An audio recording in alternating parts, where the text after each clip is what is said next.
Nafkah isteri ni, walaupun isteri kaya, tetap suami wajib menanggung nafkah. Dia tak boleh kata kamu kaya, kahwin dengan saya, kamu belajar sendiri. Dia tak boleh. Kerana akad nafkah isteri itu, dia punya asasnya adalah akad perkahwinan. Kecuali yang boleh menggugurkan nafkah itu adalah isteri sendiri. Isteri sendiri yang boleh gugurkan hak dia.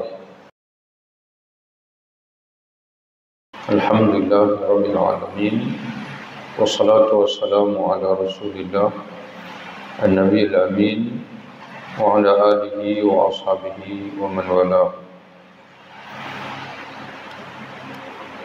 Sambungan kita Kitab Zakat daripada Sahih Al-Imam Al-Bukhari rahimahullah. Hadis kita pada malam ini dalam muka surat 375, hadis yang ke 1407. An Zainab ibnati Ummi Salamah qalat, qultu ya Rasulullah,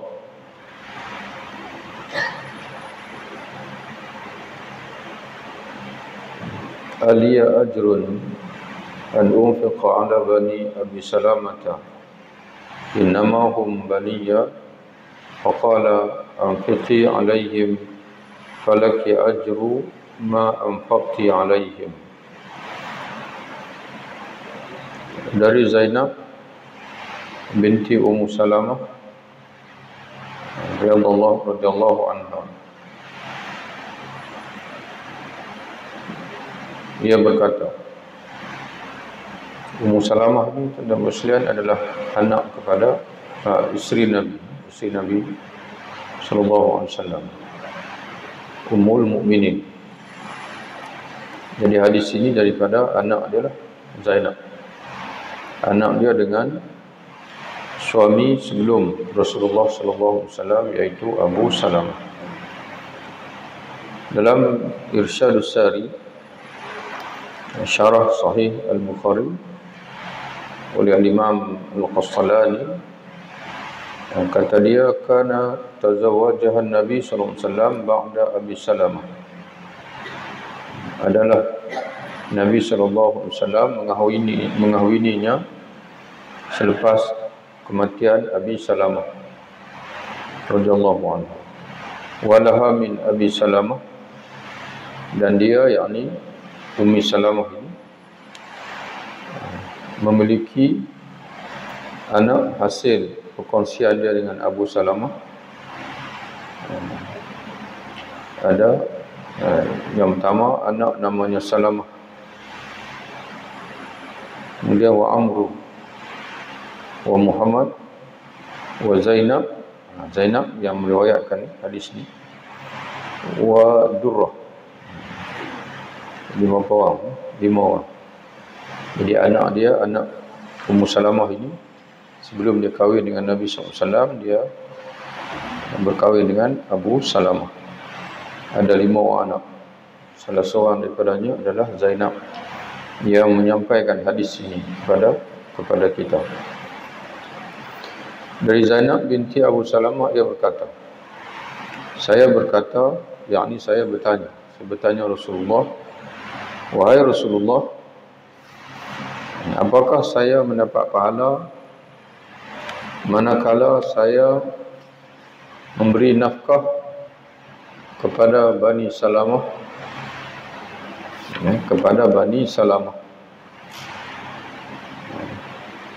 ala Bani Abi Salamah, kepada Bani Salamah, kena tambah Bani Abi Salamah, anak-anak Abi Salamah. Apakah saya mendapat pahala manakala ketika saya memberi nafkah, maknanya membelanjakan wang saya atau harta saya untuk menyara anak-anak Abi Salamah, kerana mereka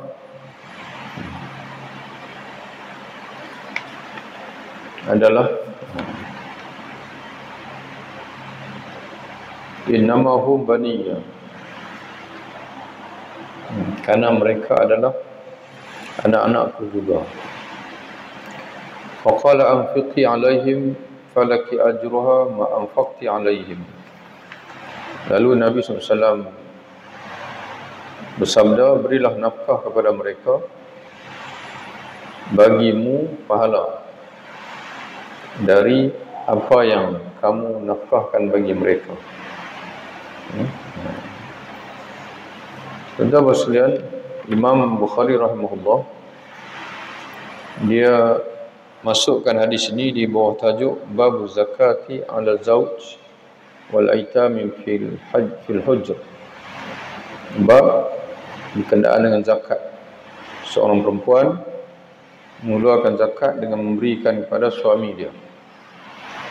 Ini kita telah pun huraikan dalam kuliah kita sebelum ini, bahawasanya mengikut mazhab Syafi'i dibolehkan jika suami itu masuk dalam asnaf zakat, termasuk kalau suami itu miskin. Kerana kaedahnya kita tidak boleh memberi zakat hanya kepada orang yang kita wajib nafkahi, dan dalam apa keadaan sekalipun isteri tak wajib menafkahi suami.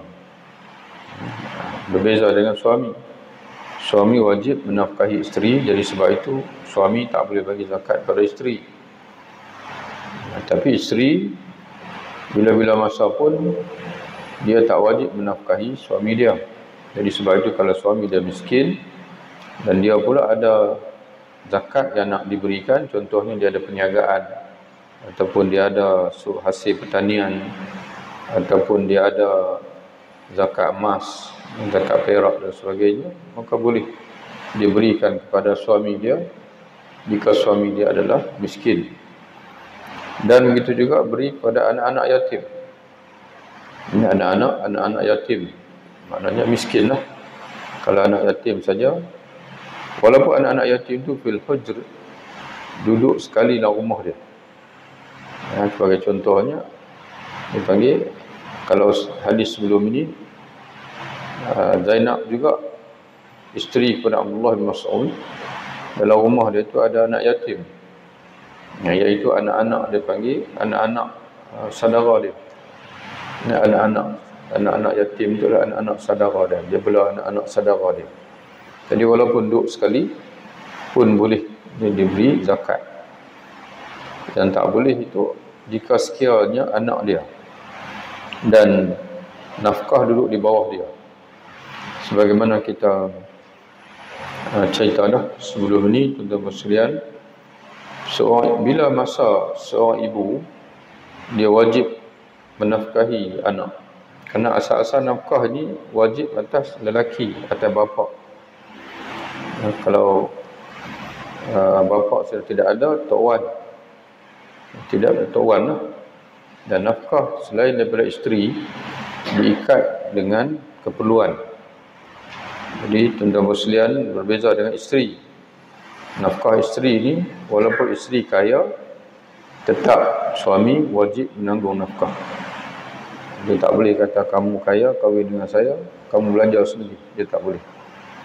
Kerana akad nafkah isteri itu, dia punya asasnya adalah akad perkahwinan. Kecuali yang boleh menggugurkan nafkah itu adalah isteri sendiri. Isteri sendiri yang boleh gugurkan hak dia.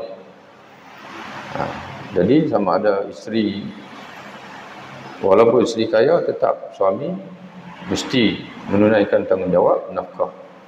Berbeza dengan nafkah kepada keluarga.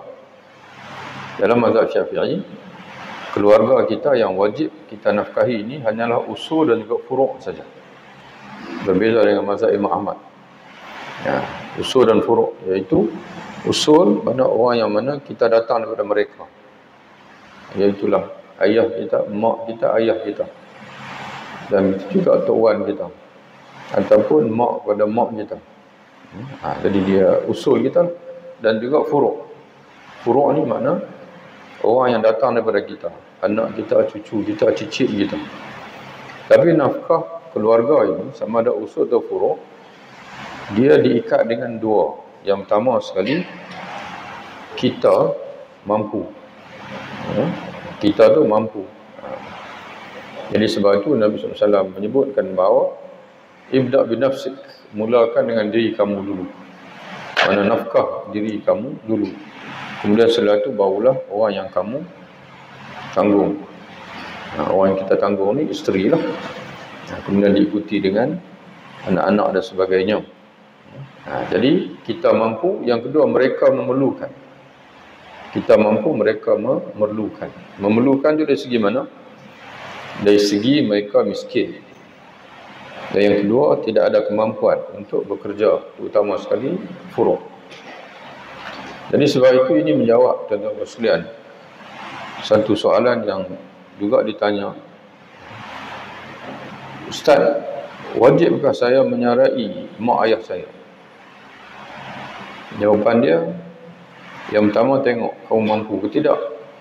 Yang kedua, mereka memerlukan ataupun tidak. Memerlukan dari segi mana? Mereka miskin dan tak mampu. Miskin lah kalau dari segi usul. Jadi sebab itu bila ayah itu ada pencen, bagi contoh ni, maka tak wajib lah.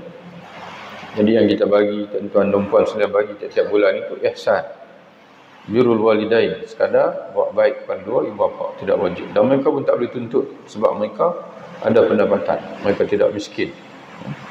Tapi baik digalakkan untuk kita berikan.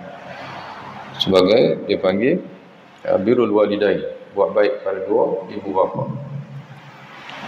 Kemudian anak-anak pula begitulah juga.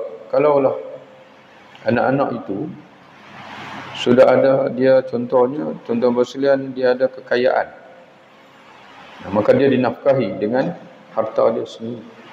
Sebagai contoh, seorang lelaki dia ada isteri yang kaya, kemudian isteri dia meninggal, dan termasuk dalam waris dalam Islam ni, waris yang utama tu anak-anak. Jadi anak-anak mewarisi daripada mak dia. Jadi ikut hukumnya mereka yang menafkahi diri mereka sendirilah sebab mereka kaya. Tapi dari segi kita kata ihsan itu, kalau ayah boleh teruskan memberi nafkah, duit itu simpan, itu lagi baiklah. Tapi dari segi hukum, mereka kaya dengan pewarisan. Jadi mereka dinafkahi dengan harta mereka sendiri. Dan yang keduanya, bagi furu' ni pula, dia dianggap kaya jika kaya dengan kemampuan. Ini tuan-tuan sekalian kena ingat. Kerana orang Melayu ni dia baik sungguh. Anak dah mampu bekerja, tapi dia tak suruh kerja. Dia tak salah. Itu sebenarnya dari segi hukum, bila anak tu dah mampu bekerja, dewasa, tuan-tuan sekalian, dewasa, maka tuan-tuan dan sekalian boleh kata dekat dia, ayah tak akan tanggung lagi nafkah abang, sebab abang dah mampu bekerja, abang pilih kerja. Dan kita tak berdosa tuan-tuan sekalian, sebab mereka ada kemampuan dari sudut dia panggil walaupun bukan wang, tapi mereka ada kemampuan dari sudut mampu untuk bekerja dan wujud pekerjaan wujud. Jadi itulah tuan-tuan sekalian, bila kita wajib menafkahi seseorang, maka tak boleh kita bagi zakat dekat dia. Tak boleh kita bagi zakat pada dia. Kalau kita dah tidak menyarai dia, tidak menafkahi dia, maka boleh untuk memberi zakat kepada dia. Jadi Tok Wan adapun datuk, bila dia tidak menafkahi cucu, maka boleh dia bagi zakat pada cucunya. Kalau dia tidak, tanggungjawab nafkah cucu itu bukan di bawah tanggungjawab dia. Kemudian cucu pula memerlukan, miskin, dalam fuqara miskin, ataupun dia kurang upaya, tak mampu bekerja, boleh untuk dia beri zakat kerana dia tidak menanggung nafkah mereka. Itu kaedah tuan-tuan sekalian. Jadi begitulah juga bila anak yatim pun sama, dan bawah jagaan kita bela anak angkat ke dan sebagainya, tuan-tuan sekalian. Mana bila kita tak wajib, anak angkat tak wajib nafkah. Yang wajib kita nafkahi itu kita dah sebut dah kaedah tadi, isteri dan juga furu' usul kita, dan juga furuk kita, abang, adik kita, sepupu kita, kalau miskin ke macam mana ke, kita tak wajib nafkahi kita kalau mengikut fatwa mazhab Syafi'i. Jadi sebab itu mereka boleh terima zakat. Bila-bila masa pun abang kita, adik kita yang miskin dan bapa menekan kita, sepupu kita, bila-bila masa pun mereka boleh terima zakat. Sebab mereka dalam keadaan sekalipun mengikut mazhab Syafi'i tidak wajib kita nafkahi walaupun kita mampu.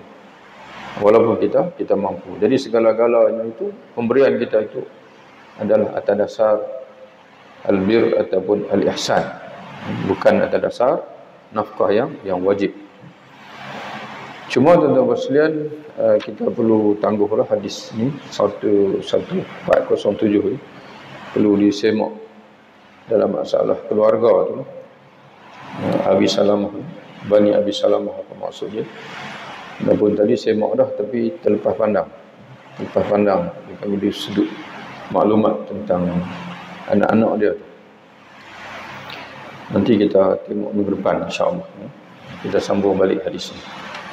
Kita tangguh hadis ni. Disambung hadis yang berikutnya. Babu qaulillahi ta'ala wa fir riqabi wa fi sabilillah. Bab firman Allah wa fir riqabi wa fi sabilillah. Bab firman Allah dalam surah At-Taubah ayat 60 yang menyebutkan wa fir riqab, iaitulah untuk merdekakan hamba, memberi zakat untuk merdekakan hamba, wa fi sabilillah, dan juga untuk orang yang di jalan Allah. Allah Subhanahu wa taala berfirman, innamas shadaqatu lil fuqara'i wal masakin wal 'amilina 'alayha wal mu'allafati qulubuhum wa fir riqabi wal gharimina wa fi sabilillahi wa ibnis sabil. Al-ayat.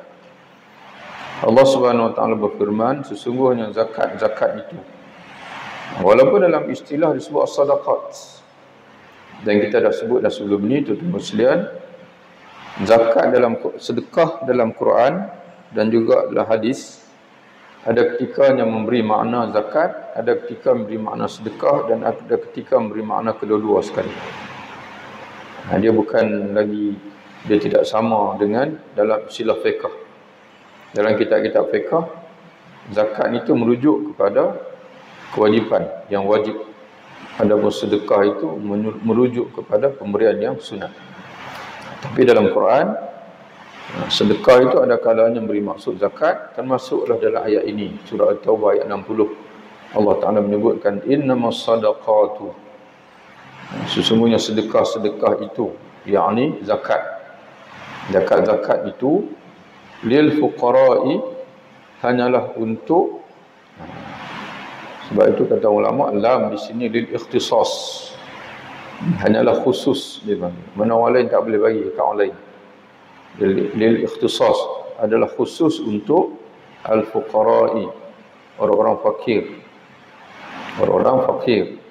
wal masakin, dan juga orang-orang miskin. Orang-orang miskin.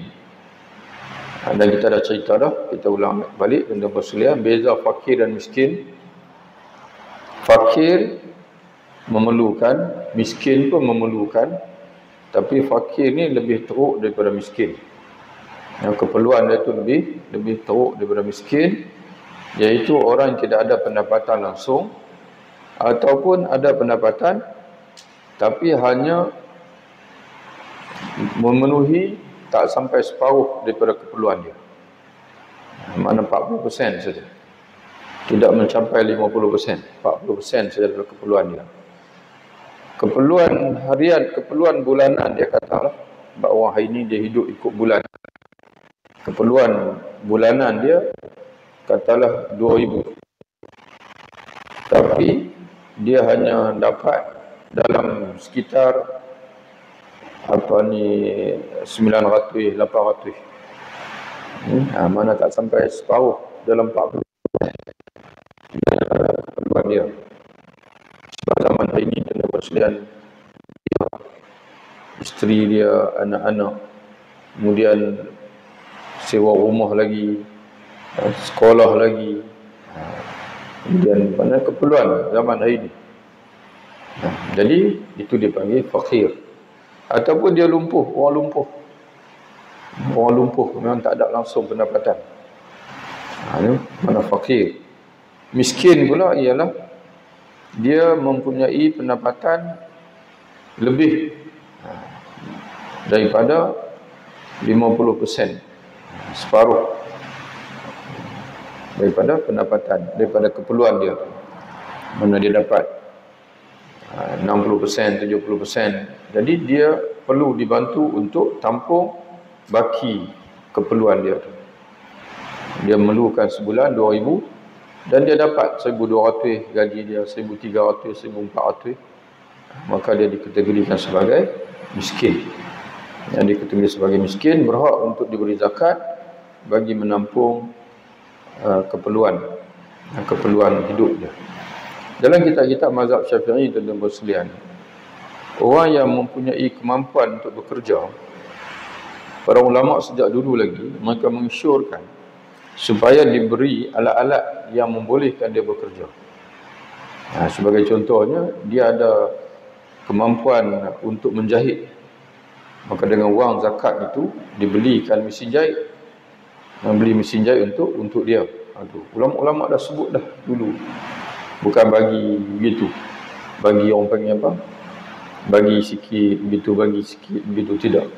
Beri sebab dia orang boleh bekerja, bagi peruntukan zakat untuk dia berdikari. Dan kata ulama, bagi orang yang tidak mampu lagi, maka diberi peruntukan seumur hidup. Diberi peruntukan seumur hidup. Memang kita tahu dia tak mampu lagi. Peruntukan seumur hidup itu melihat kepada ghalib usia. Ghalib usia ni berapa? Ulama mazhab Syafi'i letak 63 tahun. 63 tahun. Jadi sekarang ni dia katalah dia umur 60, maka diberi peruntukan pada zakat untuk sara hidup dia 3 tahun. Jadi begitu. Ikut disebut dalam kitab. Dalam kitab-kitab mazhab Syafi'i, bukan hak baru ni, hak lama pun sebut begitu. Jadi tuan-tuan sekalian, maknanya sebab itu kalau kena gaya lah, fakir miskin terutama sekali yang boleh bekerja ini, digunakan wang zakat itu untuk beli alat dia dan juga untuk kursus, untuk orang panggil apa, belanja kursus dia, hantar pergi kursus dulu, sehingga dia mahir dan sebagainya. Kemudian sampai satu ketika dia pula menjadi pengeluar zakat, bukan penerima zakat lagi. Dia panggil yang menjadi, maknanya dia dah perniagaan maju, perusahaan dia maju, dia pula mengeluarkan zakat. Itu dia panggil pengurusan zakat, di antara yang disyorkan oleh alim ulama kita. Wal amidina 'alaiha, amil, pengurus zakat, orang-orang yang menguruskan zakat, sama ada ditugaskan oleh pemerintah untuk memungut zakat ataupun buat taksiran ataupun mengagihkan zakat. Itu dipanggil wal amilina 'alaiha. Dan mereka ini tidak ada dipanggil gaji yang tetap, maka disupport dengan dipanggil bahagian al-amilin. Wal mu'allafati qulubuhum, para mu'allaf yang dibujuk hatinya, mana orang-orang yang ingin dijinakkan hatinya. Dan dalam mazhab Syafi'i, tuan-tuan sekalian, dia hendaklah masuk Islam. Mana zakat tak boleh diberi pada orang kafir, walaupun ada di sana ulama-ulama yang lain dalam mazhab lain yang mana yang bolehkan jika sekiranya kita melihat bahasanya dia itu memang dekat-dekat nak masuk Islam, yang boleh diberi zakat. Tapi dalam mazhab Syafi'i, zakat hanya untuk orang Islam saja, mana orang yang baru masuk Islam, yang perlu dijinakkan hatinya, bukan dengan diberi peruntukan ataupun diberi wang zakat, maka dia semakin semakin teguh Sampai satu ketika, ini dah 20 tahun pun duk mu'alaf lagi jenuh. Itu bukan mu'alaf Melayu, mu'alaf. Mu'alaf ni yang baru masuk Islam lah, yang nak dijinakkan. Wa fir riqabi, dan untuk memerdekakan hamba. Wa fir riqab. Tapi dalam pandangan ulama kita dalam mazhab Syafi'i, wa fir riqab ni adalah al-mukatabah.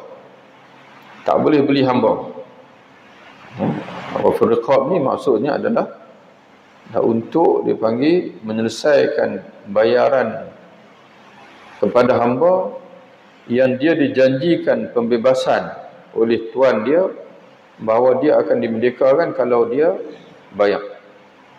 Mana tuan dia offer dekat dia, kamu kalau kamu bayar dekat saya sekian-sekian jumlah, saya akan merdekakan kamu, dan saya bagi tangguhan kepada kamu selama setahun, dan setiap bulan tu kamu kena bayar sekian-sekian.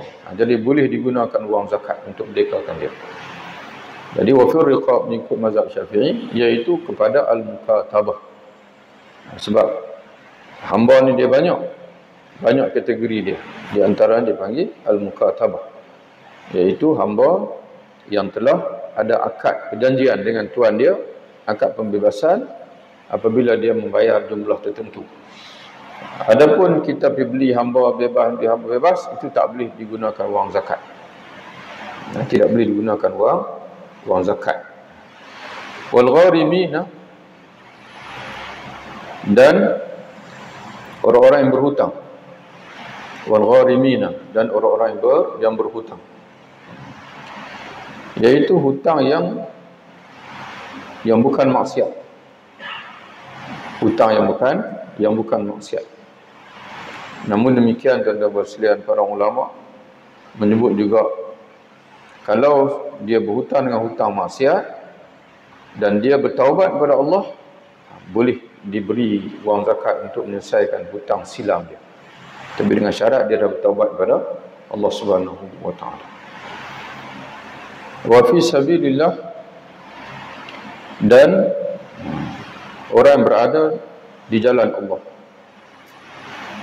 Wa fi sabilillah, kalau mengikut dalam pandangan para ulama dalam kitab-kitab termasuk dalam mazhab Syafi'i, iaitu al-ghuzatu fi sabilillah, orang-orang yang berperang jalan Allah. Mana tentera lah, tentera yang berperang dengan sukarelawan, minal mutatawwi'in, bukan yang dibayar gaji oleh pemerintah.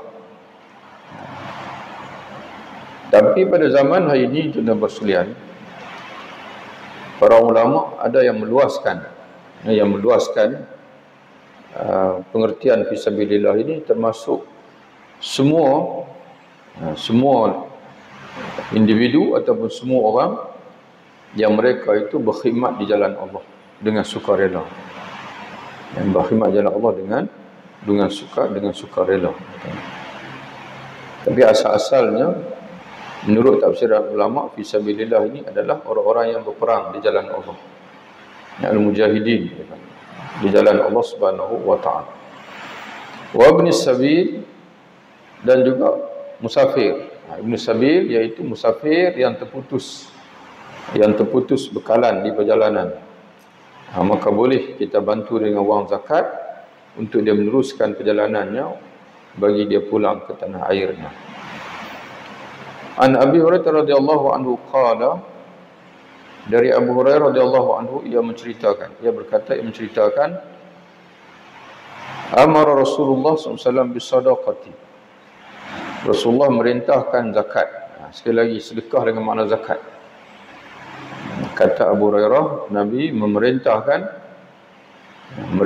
supaya dipungut sedekah, yakni zakat. Dalam hadis yang lain disebutkan Nabi perintah dekat siapa? Iaitu Sayyidina Umar. Sayyidina Umar diperintahkan untuk mengut zakat. Dia pun pungutlah. Pilah atau kampung pi. Tapi ada 3 orang yang tak mau bayar. Tak mau bayar zakat. Ada yang bagi alasan macam-macam. Ada yang senyap saja, minta senyap je. Jadi dia pun balik mengadu kepada Nabi SAW. Dikatakan dia mengadu kepada Nabi. Ibnu Jamil ni yang tak mau bayar zakat, Khalid bin Al-Walid dan Abbas bin Abdul Muttalib, ponakan Nabi. 3 orang mencegah dan menolak. Dalam bahasa Arabnya disebut mana'a. Mana'a ni mana enggan. Dia terjemah dengan mencegah dan juga menolak. Mana enggan lah. Satu kalimah mana'a, dia terjemah mencegah dan menolak. Asalnya lebih tepat satu cukup lah, mana enggan. Mana'a, mana enggan. Enggan untuk bayar zakat. Maka Nabi SAW bersabda, Nabi pun menjelaskan 3 orang. 2 orang, 2 daripada mereka Nabi pertahankan. Ada sebab. Cuma kamu tak nampak. Kamu nampak mereka kaya, tapi sebenarnya mereka miskin. Tapi Ibnu Jamil ini memang Nabi kata dia sengaja tak mau keluar zakat. Kata Nabi SAW, Ibnu Jamil tidaklah menolak, yang tidaklah ia enggan mengeluarkan zakat, melainkan dia adalah seorang fakir yang telah dikaya oleh Allah dan Rasulnya, tapi tak mau keluar zakat. Dulu dia miskin, kemudian Allah Ta'ala bagi rezeki, dia jadi kaya, dan dia tak mau keluar zakat, maknanya memang dia ingkar. Dan dalam syarah hadis, para ulama menyatakan Abu Jamil ini kana minal munafiqin, kana minal munafiqin, dia ni adalah salah seorang daripada munafik. Orang munafik masuk Islam tapi sebenarnya hati itu masih kafir. Itu disebut dalam kitab.